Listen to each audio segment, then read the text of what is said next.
J'analyse vos sites WordPress. Il y a quelques temps, je vous ai demandé sur Instagram de m'envoyer vos sites pour que je puisse les regarder et les commenter directement sur YouTube. Donc c'est ce que je vais faire dans cette vidéo. J'ai aujourd'hui 3 sites de nature différente que je vais pouvoir commenter et à chaque fois j'ai pris des sites pour que vous puissiez apprendre quelque chose. Donc soit il y a des choses à dire en termes de design, soit il y a des choses à dire en termes de fonctionnalité ou de pur WordPress, quoi installer ou qu'est-ce que moi je ferais différemment, etc. Toujours utile qu'il y a quelque chose à dire et à en tirer pour vous sur chacun des sites. Si vous ne voulez pas rater les prochains audits ou les prochains sites que je demande à auditer justement pour mettre sur YouTube, rendez-vous sur mon compte Instagram et ça se passera directement en story. Mais si jamais vous aimez ce format, dites-le moi directement en commentaire parce que j'ai déjà d'autres sites. Vous m'avez envoyé pas mal de sites la première fois et donc je peux tout à fait refaire ce format une deuxième fois juste avec les sites que vous m'avez envoyés au départ et je peux prendre à chaque fois des sites les plus différents possibles pour que ce soit le plus intéressant pour vous. Donc on passe tout de suite derrière mon écran et on analyse ensemble le premier site. Le premier site, c'est latelécommande.net. Alors donc il y a plusieurs choses à dire sur ce site. La première chose, c'est un commentaire sur le design avant qu'on parle du site et du but du site à proprement parler. Vous allez voir que c'est assez original. Et il y a même certaines petites choses où je ne sais pas exactement comment il a fait. Je ne me suis pas penché dessus non plus. C'était pas le but. Mais on va commencer par un commentaire sur le design parce que vous voyez que c'est pas un design anodin du tout. Que vous aimiez ou pas, je pense que c'est intéressant de savoir comment reproduire ce type de design et de quoi est-ce qu'il s'agit exactement. Parce que ce type de design, de web design, ça a un nom. On appelle ça du Neo Memphis, Neo Memphis Web Design. Donc moi je trouve que c'est intéressant de manière générale pour vous, pour vos projets, si vous êtes freelance professionnel d'autant plus, de connaître un petit peu les différentes tendances en web design, de connaître leurs noms, de savoir les identifier parce que ça va vous donner une trousse à outils dans la tête pour pouvoir faire des sites et vous dire ok, donc je fais ce choix-là graphique volontairement et je ne me retrouve pas juste à faire à peu près toujours le même site et toujours le même style de site. La seule façon d'éviter de faire toujours et toujours le même site, c'est d'avoir des grandes tendances en tête et de me dire ok, je vais me rapprocher plutôt de ce style ou plutôt de ce style. En l'occurrence, tout ce qui est tendance de web design, ça se trouve très facilement sur internet. Là, c'en est une justement, Neo Memphis, qui était très à la mode ces dernières années et on se retrouve souvent avec des espèces de bordures qui ressortent pas mal, les bordures noires comme ça. On a également les petits boutons, par exemple, regardez quand je passe ma souris juste ici sur le bouton, on utilise les ombres du bouton pour faire des espèces de contours décalés comme ça. Et en fait, vous voyez bien qu'il s'agit ni plus ni moins de la fonctionnalité d'ombre du bouton, mais l'ombre a été, on a pris l'opacité, on l'a mis à 100% ou à 0%, je veux dire, de sorte que ce soit complètement opaque et ça permet de faire comme ça une sorte de dédoublement. Et en fait, tous ces petits effets, le choix des couleurs, des fois des couleurs pastel, les bordures, les effets comme ça sur les boutons, ça donne justement un style, le Neo Memphis, qui est assez facile à reproduire sur WordPress. Quels que soient vos outils de travail, que ce soit des blogs, Divi, Elementor, finalement, vous pouvez faire 80% de ce qu'on voit dans le style Neo Memphis assez facilement. Donc, c'est très intéressant à connaître de mon point de vue. Si vous voulez avoir un bagage plus important en web design, je vous recommande de taper Web Design Tendance ou Trends 2022, 2023, etc. Vous allez avoir des listes et des listes et des listes sur Google de plein de tendances de web design. Vous allez découvrir plein de choses, le claymorphisme, le Neo Memphis, le rétro, le machin, etc. Vous allez voir, c'est assez intéressant parce que du coup, vous pourrez ensuite projeter chacun de vos projets dans une tendance peut-être de web design et me dire, ok, je vais prendre ce type de design-là, ce type de web design, ou bien sûr, je ne vous dis pas que vous allez souvent faire des sites en Neo Memphis, mais en tout cas, vous aurez plus de choses en tête pour pouvoir faire des sites un peu plus originaux. Sinon, pour ce qui est du site en lui-même, je trouve qu'il est à la fois très original, un petit peu décalé et peut-être même un petit peu déphasé par rapport à son temps malheureusement. Je vais vous expliquer pourquoi. Alors, en fait, je ne suis pas sûr d'avoir bien compris l'idée du projet, si ce n'est que c'est un site assez original qui permet de zapper des vidéos et d'avoir une espèce de télé et de reproduire le système de zapping et de dire voilà, si une vidéo vous plaît pas, vous cliquez sur zapper, vous passez à la vidéo suivante, etc. Là, par exemple, si je clique sur croisière, vous voyez qu'il y a des petits effets très sympas juste ici. Ça, c'est du pur, c'est assez bien fait. On est dans du pur Neo Memphis. Et là, par exemple, cette vidéo, je suis dans la thématique croisière. On va dire qu'elle ne me plaît pas. Je clique sur zapper. Et là, vous voyez, je ne sais même pas exactement comment ça a été fait pour tout vous dire parce que je ne me suis pas penché dessus. J'ai juste regardé rapidement le site pour préparer cette vidéo. Et vous voyez que c'est toujours la même URL, mais quand je clique sur zapper, ça zappe bel et bien la vidéo. On passe à une autre vidéo à chaque fois. Donc, c'est assez original. Donc le côté décalé que je décrivais, c'est parce qu'on est dans un style Neo Memphis avec une espèce de concept un petit peu original, high concept, voilà, avec une télévision et on zappe des vidéos, etc. Donc je trouve que c'est très original et on sent qu'il y a un cerveau derrière ce projet, très clairement, parce qu'il y a un choix de design original, il y a une idée originale, il y a de la matière grise, ça c'est évident.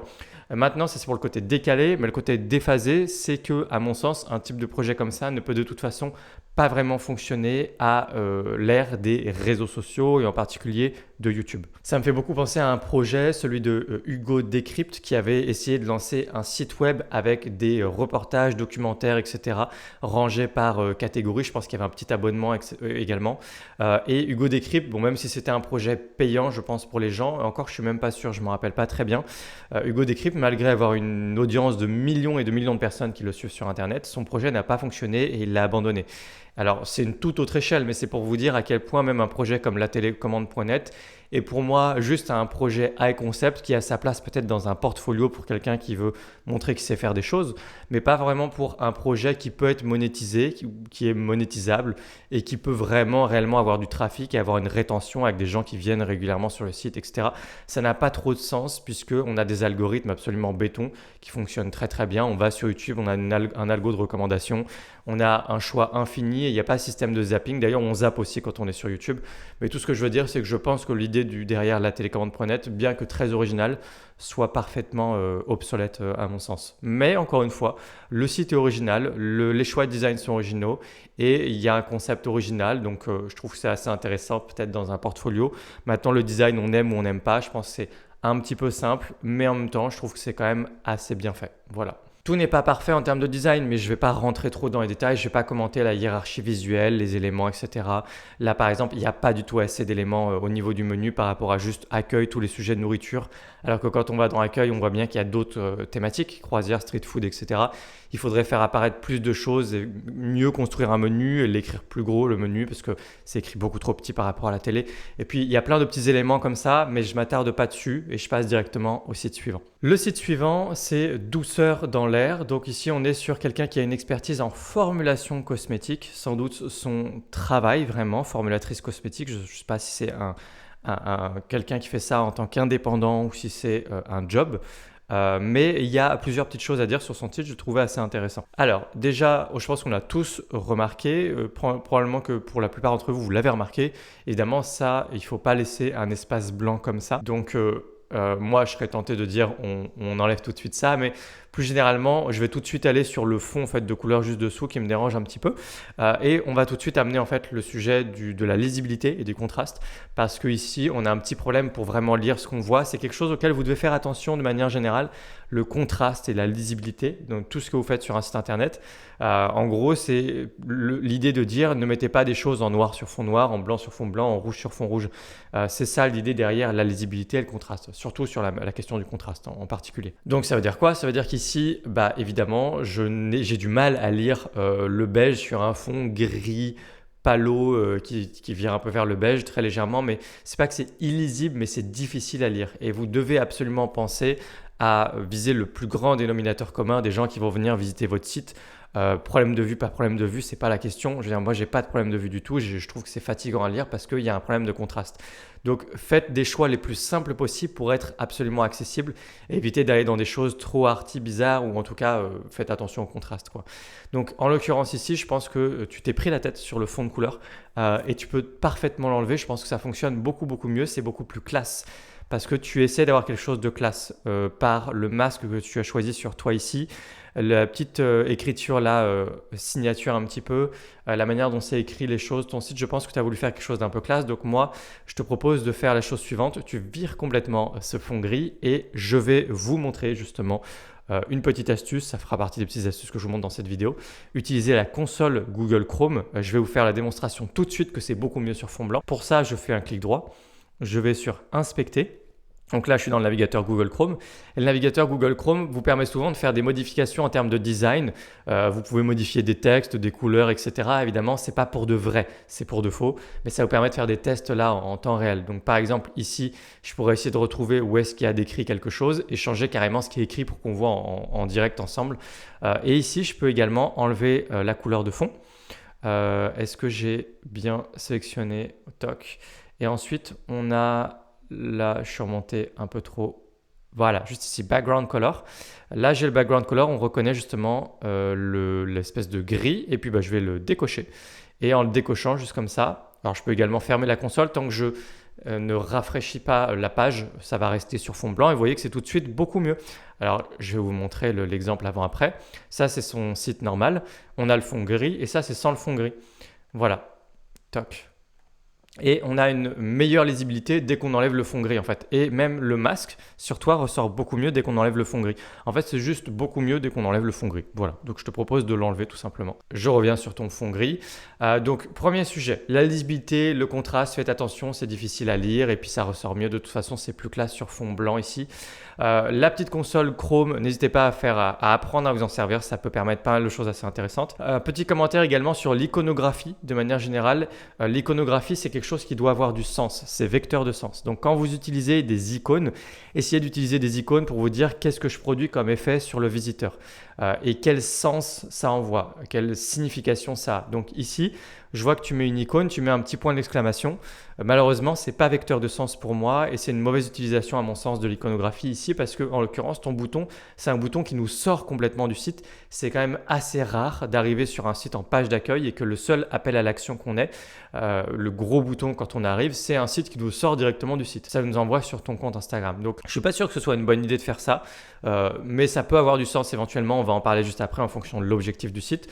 Par contre, fais en sorte que ce soit clair, c'est-à-dire mets tout simplement une icône Instagram dans ton bouton. C'est beaucoup plus clair, on sait exactement sur quoi on clique, ça a plus de sens. Il y a plusieurs façons d'être vecteur de sens. Tu prends les couleurs Instagram, tu les mets dans ton bouton, ou alors tu mets le logo Instagram dans le bouton, ou alors tu mets juste une icône Instagram en enlevant complètement le texte et la couleur de fond, etc. et c'est cliquable, ou alors, mais dans tous les cas, pense au sens qui est véhiculé par les couleurs, par l'iconographie, par ce que j'écris, etc.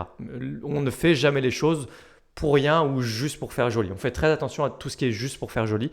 C'est pas jamais juste pour faire joli, c'est toujours pour faire joli.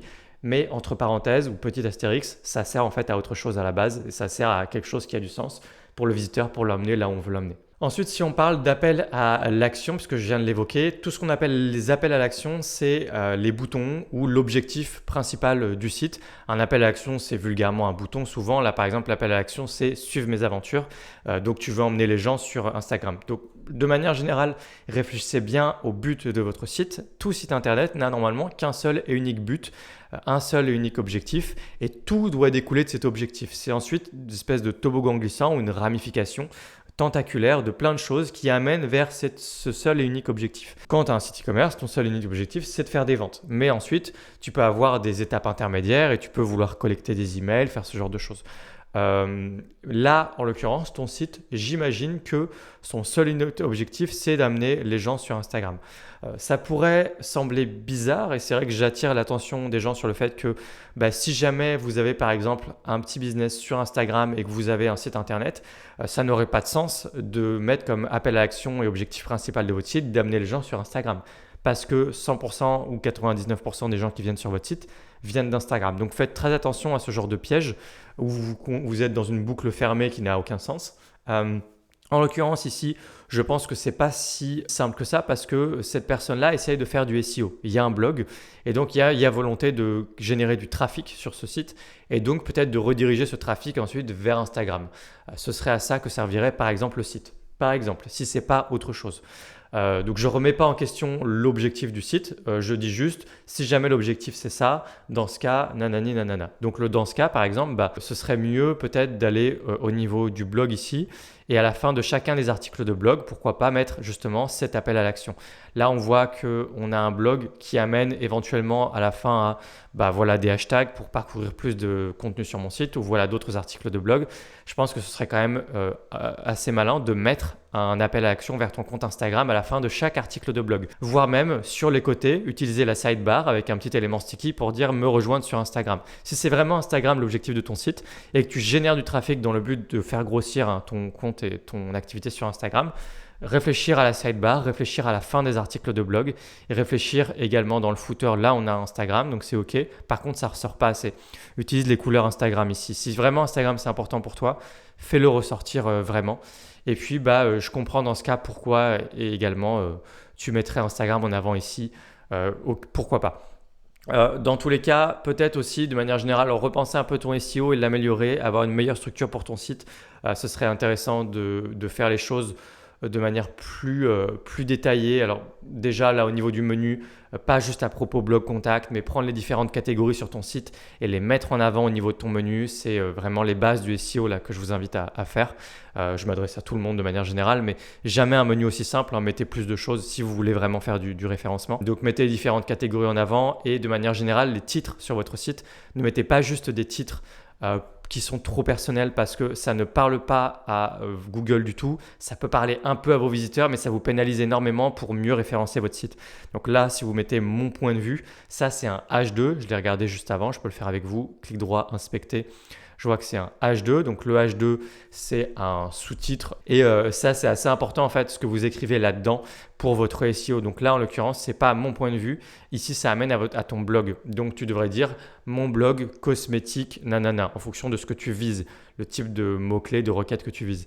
Mais tout doit avoir du sens en termes de référencement et ensuite il faut trouver un équilibre entre faire les choses de manière un peu exotique ou personnelle et faire du référencement. Mais là l'équilibre à mon sens il n'est pas trouvé du tout ici parce que mon point de vue, mes aventures, ça ne permet pas, alors mes aventures en l'occurrence ça amène sur Instagram donc c'est un autre sujet, c'est moins grave, mais là ça ne permet pas de faire du référencement digne de ce nom. Au niveau du menu, au niveau des titres et au niveau de manière générale du contenu, mettre plus de contenu. Plus de contenu, la page d'accueil devra avoir beaucoup plus de contenu, plus de texte, etc. Et tu vas te donner plus de poids sur les moteurs de recherche et tu vas donner plus de chances de te référencer. On termine enfin par mariléo.fr. Alors Mariléo, c'est la première qui a enfin une bannière de cookies. Évidemment, je dis ça pour vous embêter. Vous n'êtes pas obligé d'en mettre une si vous ne voulez pas.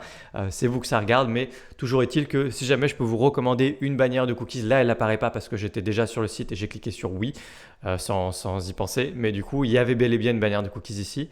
Je peux vous recommander un outil gratuit pour vos bannières de cookies. J'utilise Cookie Yes aujourd'hui, c'est très bien, donc je vous recommande vraiment de vous pencher là-dessus et d'installer ça gratuitement sur votre site. Ça vous permettra d'avoir une bannière de cookies conforme qui peut vraiment bloquer les scripts tiers, etc. Donc ça c'est le top. Sinon, Mariléo, c'est un très joli site, en tout cas très intéressant avec des choses à récupérer. Là aussi, il y a un parti pris de design, vous l'avez constaté. Il ne faut pas hésiter à vous en inspirer. Je trouve qu'il y a une tentative de design minimaliste qui est assez intéressante. Là, vous voyez que par exemple, on arrive, il n'y a pas grand-chose d'écrit, ce qui a du sens, mais attention par contre, quand on fait un design minimaliste, je pense qu'il y a peut-être quelques petites règles à respecter.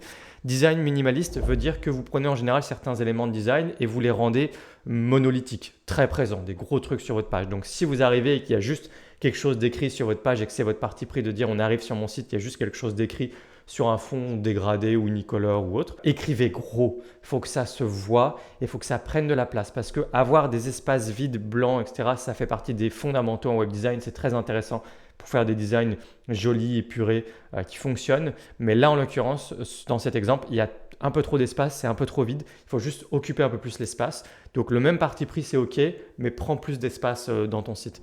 Tu me prends ton titre là. Donc, je tutoie les gens pour les propriétaires de sites. Tu prends ton titre, et puis là, je suis poussé à le faire parce que ça me tutoie aussi. Et tu le mets plus gros.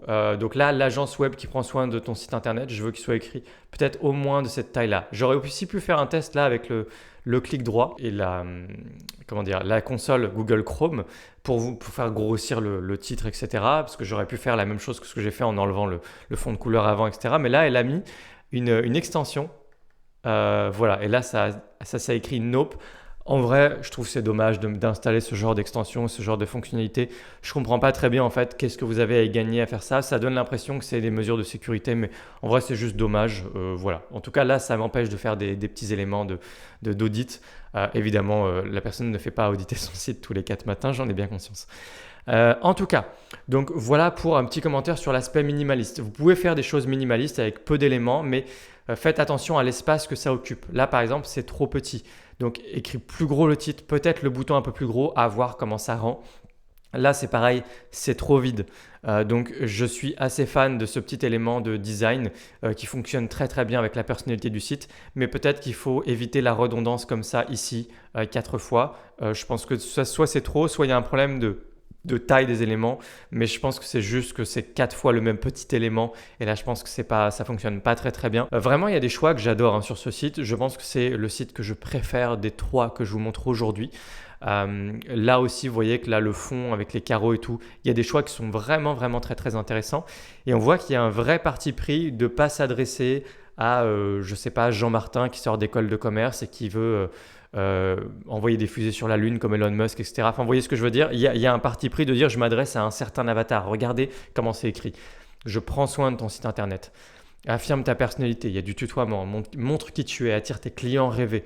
Passe à l'étape supérieure. Je pense que c'est un peu moins par rapport aux autres, mais il y a un parti pris et j'aime beaucoup ça. Parti pris qui est peut-être justement un peu plus féminin, ce qui est, j'imagine, totalement volontaire. Petit détail juste par rapport à l'agence Mariléo. Quand on se présente comme une agence, en général, c'est bien d'essayer de faire attention à son marketing pour que ce soit raccord avec l'idée d'être une agence.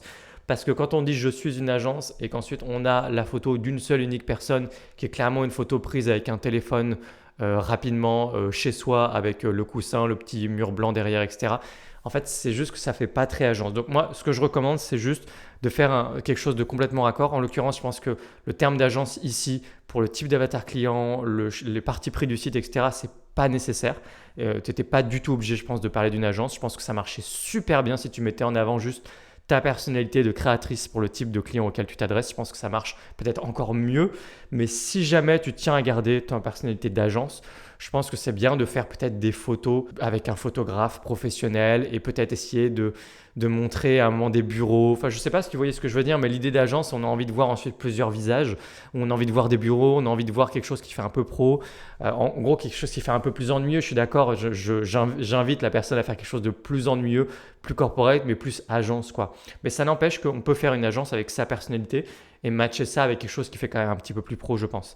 Là, en l'occurrence, on peut totalement assumer de faire des photos avec son téléphone, etc. Ou peut-être même un petit peu mieux que ça, ou même garder ça. Mais on peut retirer aussi le jargon d'agence. C'est plus un commentaire général. C'est pas du tout ça qui va l'empêcher d'avoir des clients. J'en ai bien conscience. Mais je suis là en même temps pour faire un commentaire sur le site. Et je pense que là, il y avait un petit souci de raccord, tout simplement, de comment je me présente. Petit souci sur le design malgré tout parce que j'aime bien le design mais je pense que tout n'est pas complètement parfait mais si je devais juste faire quelques commentaires rapides, juste quelques-uns, pas tout. Là en l'occurrence un autre qui me vient en tête c'est que le header est trop gros à mon sens, trop d'espace blanc au-dessus, en dessous, il y a un problème en tout cas de hiérarchie là aussi. Mais l'enchaînement des couleurs de fond pose problème parce qu'on a quelque chose qui est trop bariolé. On passe du violet comme ça à cette orange, pas orange, beige on va dire, à l'orange avec les carreaux comme ça et tout en ayant également du fond blanc. On a le fond blanc sur le footer, sur le header. Donc là on a un petit problème de web design. En général vous avez une couleur de fond qui est la couleur de fond basique, le blanc cassé et ensuite vous avez quelque chose qui permet d'accentuer sur certaines sections. Ça c'est la règle de base. On peut toujours casser les codes mais avant de les casser je pense que c'est bien de les maîtriser et de savoir faire quelque chose de propre et ensuite je dis ça pour tout le monde, hein, pas pour Mariléo, mais ensuite on apprend à les casser et à faire des choses intéressantes. Donc la règle, fond blanc de base, des fois on fait fond noir, c'est plus difficile de faire quelque chose de réussi sur fond noir, je vous mets en garde contre ça, mais fond blanc, blanc cassé, et ensuite souvent on a une couleur d'accentuation qui permet de mettre en avant certaines sections, certaines actions, certaines parties de notre site qui vous semblent plus importantes pour le visiteur. Là, en l'occurrence, ça fonctionne d'autant moins que non seulement ça s'enchaîne bizarrement, mais ça s'enchaîne sans vraiment construction, justement sans hiérarchie visuelle, parce que finalement, on est un peu sur les mêmes niveaux de ton. Il n'y a pas quelque chose qui est très clair et ensuite quelque chose qui passe au très foncé, parce que à la limite, on n'est pas obligé de garder le blanc. On aurait pu garder une couleur quand même un peu comme celle-ci, un peu partout sur le site, et avoir de temps en temps ce orange ou ce violet, l'un ou l'autre, pas les deux. Mais là vous voyez qu'on a trois couleurs qui sont à peu près sur un niveau d'égalité je dirais en termes d'intensité. Je trouve qu'il n'y a rien qui se démarque quand on passe de là à là à là, il n'y a rien vraiment qui se démarque, peut-être un petit peu ici bien sûr mais ça c'est même pas réutilisé, ça sert ici et ça ne sert pas ailleurs sur le site après, il ne me semble pas. Regardez là ensuite c'est le fond violet qui ressort régulièrement. Donc ça j'aurais tendance à dire il faut l'enlever tout simplement. Le fond carré comme ça, il faut l'enlever, il faut faire quelque chose qui respecte un peu plus les codes classiques parce que je trouve que ça fonctionnera quand même mieux et peut-être faire un choix de contraste un peu plus fort entre certaines sections et d'autres à mon sens. Voilà et puis sinon il y a le petit Typeform en bas, là le réserve ton appel découverte, je suis pas sûr que ce soit le plus évident pour récolter des appels ou des prospects parce que en l'occurrence je trouve qu'un Calendly, Amelia ou Calendly c'est plus rapide, on a directement un calendrier avec des créneaux horaires et je trouve que c'est plus clair pour les gens que de devoir passer par un formulaire. Voilà, c'est un petit commentaire, encore une fois, c'est pas ça qui va l'empêcher d'avoir des clients, c'est juste un petit commentaire superficiel mais que j'avais envie de faire. Je trouve pas que le Typeform soit le truc le plus dingue pour faire rentrer les gens ensuite dans un petit tunnel de rendez-vous avec vous, etc. Mis à part ça, je trouve qu'il y a globalement, même si j'ai des petites choses à dire en termes de design à droite à gauche, mais je vais pas être plus long. Globalement, il y a une super personnalité sur ce site. Il y a des excellentes bases et j'invite vraiment cette personne à garder sa personnalité, peut-être à faire des petites modifications que j'ai évoquées déjà et éventuellement peut-être à revoir certains petits détails, mais globalement, je trouve qu'il y a une super personnalité et je pense que ça va vraiment beaucoup plaire à certains de ses futurs clients. Et en vrai, je pense que vous devriez, pas mal d'entre vous, vous inspirer de faire un vrai parti pris comme ça sur un site avec des règles de design qui sont quand même globalement pas mal respectées, ou en tout cas il y en a un certain nombre qui sont respectées et on sent quand même que c'est quelqu'un qui a un petit peu l'œil. Donc je pense que ça peut faire évidemment la différence. Là, vous voyez que son portfolio est très sympa aussi. Une petite chose un peu bizarre, là, regardez la petite couleur comme ça juste derrière ici. Je ne suis pas sûr, c'est-à-dire que quand on fait ça ici et qu'on fait la petite bordure de cette couleur-là, il y a un petit problème de choix des couleurs et de la fréquence à laquelle ces couleurs apparaissent, etc. Mais globalement, je trouve que c'est un site avec encore une fois une super personnalité. Voilà, j'espère que ça vous aura plu. Encore une fois, n'hésitez pas, si vous voulez participer la prochaine fois, à rejoindre mon compte Instagram et à réagir à la prochaine story. Et puis si jamais ça vous a plu, me dire en commentaire, comme ça je referai un audit et les différents sites comme ça, je le referai avec le premier batch, les premiers sites qu'on m'a déjà envoyés. Je peux en refaire 3 de plus déjà sans problème. Donc si jamais vous avez des questions, n'hésitez pas à me le dire en commentaire. Et si jamais vous voulez aller plus loin avec moi sur WordPress, j'ai des formations pour devenir freelance, pour apprendre WordPress. Rendez-vous en description pour en savoir plus, vous avez tous les liens. Et je vous dis à très bientôt pour une nouvelle vidéo. Ciao!